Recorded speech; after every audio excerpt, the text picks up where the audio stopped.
Hi, I'm Lisa from Life Education. Welcome to our first session of our online decisions module.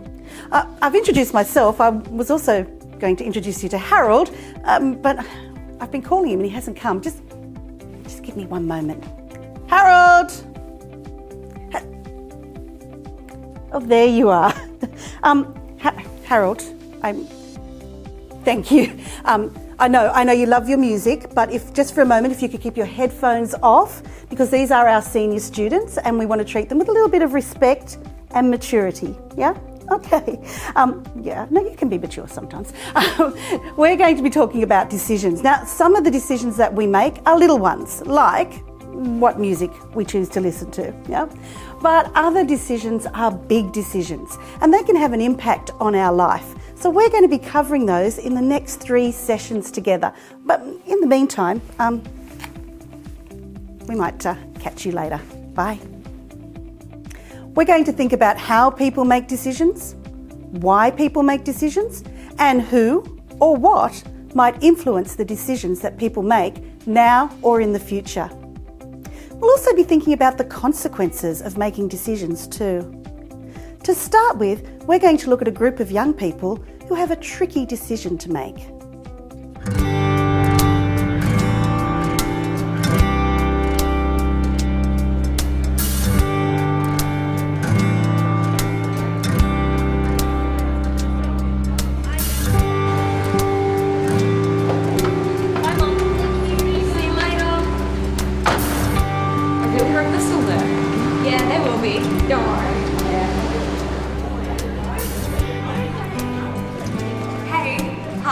Sorry we're late.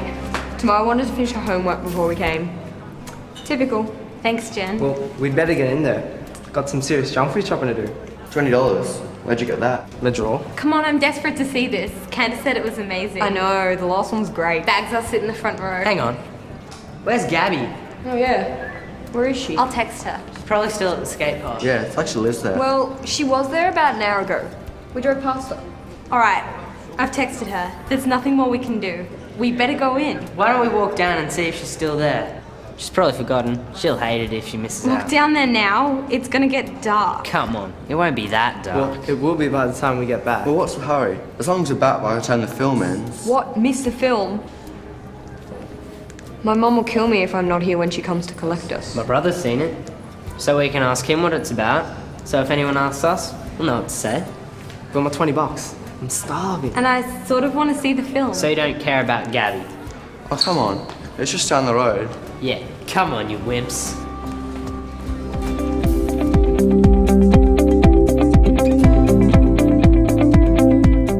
We just saw a group of friends who planned to go to the movies, but one of them, Gabby, hasn't turned up.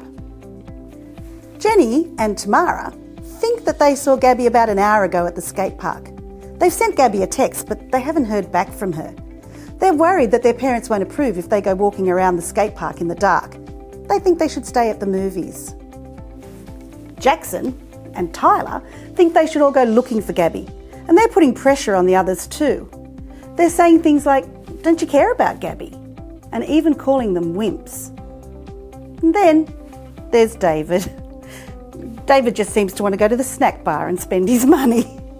So how could they solve this problem? We have a tool we call the search model, and it can help us when we make decisions. The S in search stands for the situation. What's happening? And in this case, it's a group who can't find their friend, Gabby. E stands for emotion. How do they feel? Well, pretty worried. Well, everyone except David maybe, he just seems to be hungry. But the others are worried about Gabby and worried about making a safe choice. A is for action. What could they do? Jackson and Tyler said they should go look for her. Jenny and Tamara said that they should stay at the movies. They've sent Gabby a text to check on her, but she hasn't answered yet. Are these the only actions they can take? Are there other actions that they could consider? You know, I'm sure you can think of others. R stands for review. What might happen? Going to look for Gabby could be pretty risky. It's getting dark and they're meant to be at the movies. If they leave, no one else will know where they are. And what if Gabby is just running late? If they leave, she could turn up and find no one is there. If they do nothing and go to the movies as planned, well, Gabby could be hurt or in trouble. They just don't know. C stands for choose. Which one is the best action? I'm sure you thought of other actions they could try. They don't have to only go either to the dark in the skate park or just forget about Gabby altogether and go to the movies. After all, they've got their phones. They can choose another option, like calling parents to get some help. That would be a great decision. Calling an adult to help them means that they are being good friends and taking care of everyone's safety. The last one, H, stands for how. How did it go? In this case, the girls did call an adult. They called Gabby's mum. And Gabby's mum told them that Gabby had gone home after being at the skate park because she wasn't feeling well. Gabby had just forgotten to let her friends know where she was. It can be hard for us to make decisions when we feel under pressure to do something that we're just not comfortable with. We get a bit stressed. Our heart beats faster, our breathing gets faster, and we feel rushed and hassled. Taking the time to slow everything down, take some deep breaths and think about the solutions to a problem can help us to make safer decisions. Let's hear some young people talking about how they handle pressure.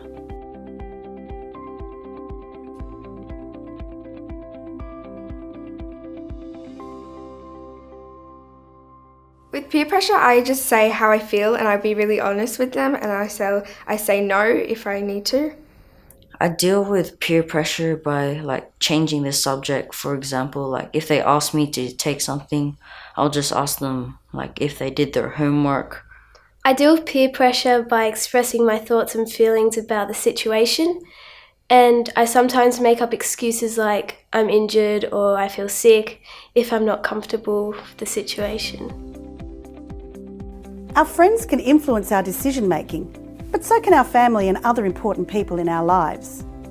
In this next story, we're going to see a group of friends discuss a decision that one of them has made.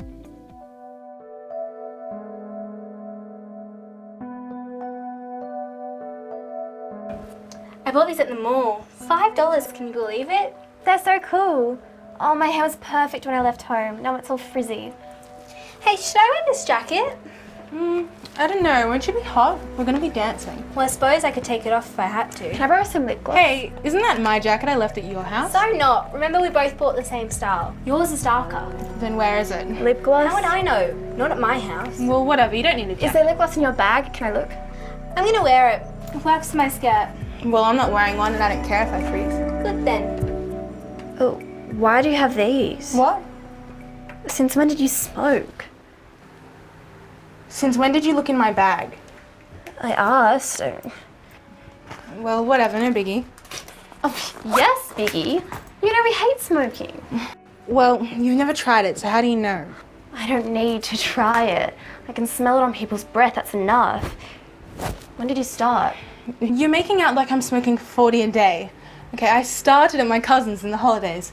They all smoke, it's so not a big deal, and I only do it sometimes, so, it's not like I'm smoking all the time. Hello, you have heard of getting addicted, haven't you? Addicted? It's only a few times, I'm fine. Yeah, but Christy... Come on, girls, we've got to go. Come on, Christy, take them, don't take them. Let's get moving.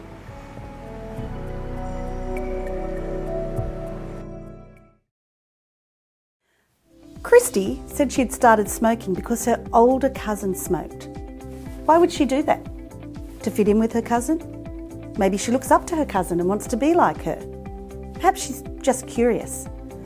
Christy's decision makes her different to most Australian teenagers because most young people in Australia don't smoke. And there's lots of reasons why they choose not to smoke.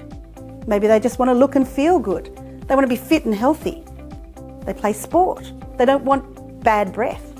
They don't want to become addicted to cigarettes and end up spending lots of their money buying them. Christy's friend was worried about Christy's smoking. Now this is interesting because many people think that friends influence others to do things that are unsafe or unhealthy, but that's not always the case. Remember, friends can be positive influences. Friends can help friends to make great choices too. People can also be influenced by the media and advertising. Did you know that when your grandparents were younger, there were ads for cigarettes on TV and all over the media? Most adults back then smoked. But these days we have laws about smoking and advertising. Let's see what these laws are. When we're making decisions, there are lots of influences on us. Influences such as our friends, our family, and even influences that we may not think about but are around us all the time, like media and advertising. Did you know, back in the olden days when your grandparents were young, they saw ads for cigarettes everywhere, at the movies, on TV, in newspapers and magazines. Not surprisingly, most people in Australia smoked back then, but now it's a little bit different. In Australia, we have laws now that restrict the way that tobacco is advertised and promoted in this country. In fact, there hasn't been any advertising for cigarettes on TV or in the media since 1976. And as well as that, we were the first country in the world to bring in plain paper packaging of cigarettes. No more bright, shiny colours making these packages look lovely. No, instead, if you've seen some, they're not very attractive at all. We make decisions every day, some small, some big. Today we've thought about the pressures and influences on us when we start to make decisions. We've also been thinking about how we can solve problems and resist pressure. As you grow and mature, you'll be making more decisions for yourselves. To help you, we've prepared some more learning activities and your teacher will assign these. See you next time when we come back to learn more about decisions.